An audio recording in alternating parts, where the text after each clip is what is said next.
Assalamualaikum warahmatullahi wabarakatuh. Yang terhormat Ibu Dian Etika Sari, Magister Pendidikan selaku dosen pengampu mata kuliah keterampilan berbicara. Perkenalkan, nama saya Aryadi Yuristiawan, nomor presensi 28. Di sini saya akan mencoba untuk berkomentar atau menganalisis mengenai video dongeng yang sudah dikirimkan oleh perwakilan dari kelompok 7 yang berjudul Kancil dan Tikus. Yang pertama, saya ingin berkomentar mengenai ekspresi. Untuk ekspresi, menurut saya sudah dapat mengekspresikan situasi yang digambarkan dalam cerita, seperti ekspresi pendongeng pada saat Manggut berbohong kepada Kanca. Itu ekspresinya sangat bagus sekali. Lalu yang kedua, saya ingin berkomentar mengenai intonasi. Untuk intonasi sendiri, di awal cerita, pendongeng itu sangat baik sekali untuk tinggi dan rendahnya nada pada awal cerita, sehingga pendongeng itu dapat menikmati cerita tersebut. Akan tetapi, pada akhir cerita, pendongeng terlihat tersendat-sendat yang mengakibatkan pendengar itu hilang konsentrasinya. Mungkin hal itu dimungkinkan pendongeng itu lupa akan kalimat yang akan diucapkan.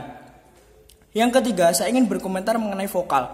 Untuk vokal sendiri, mungkin bisa diperbaiki lagi, yaitu dapat sedikit dibedakan dari ketiga suara tersebut. Suara Kanca, suara Manggut, dan suara Tikus. Itu bisa dibedakan sehingga pendengar itu dapat masuk ke dalam perasaan tokoh itu. Lalu yang keempat, saya ingin berkomentar mengenai gerak tubuh atau anatomi tubuh. Untuk gestur atau anatomi tubuh itu masih dapat ditambah lagi, mengingat gerak tubuh itu sangat penting untuk mendukung atau menambah menarik cerita itu bisa ditambah. Untuk gestur, si pendongeng itu sudah ada pada waktu tikus itu berteriak. Nah, itu bisa ditambah lagi untuk gesturnya. Lalu yang kelima, ada kecepatan. Menurut saya pendongeng itu masih terlalu cepat untuk membawakan cerita tersebut, sehingga pendengar itu sedikit sulit untuk masuk ke dalam cerita itu. Dan yang terakhir, saya ingin berkomentar mengenai penghayatan watak tokoh.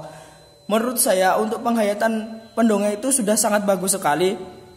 Terlihat pendongeng itu dapat mengekspresikan beberapa tokoh pada cerita itu sangat baik sekali, sehingga pendengar itu dapat masuk ke dalam situasi cerita.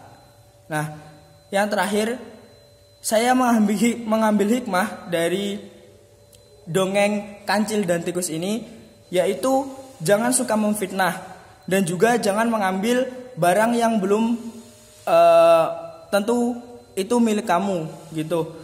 Atau bisa dikatakan sejatinya memfitnah atau mencuri itu perbuatan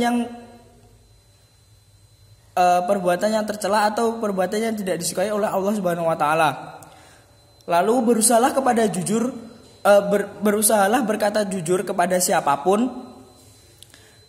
dan walaupun itu salah, kamu harus berkata jujur kepada siapapun. Lalu mudah memaafkan kepada siapapun dan juga berpikir cerdik dalam situasi apapun. Mungkin cukup itu saja dari saya. Terima kasih. Wallahul muwaffiq ila aqwamit thoriq. Assalamualaikum warahmatullahi wabarakatuh.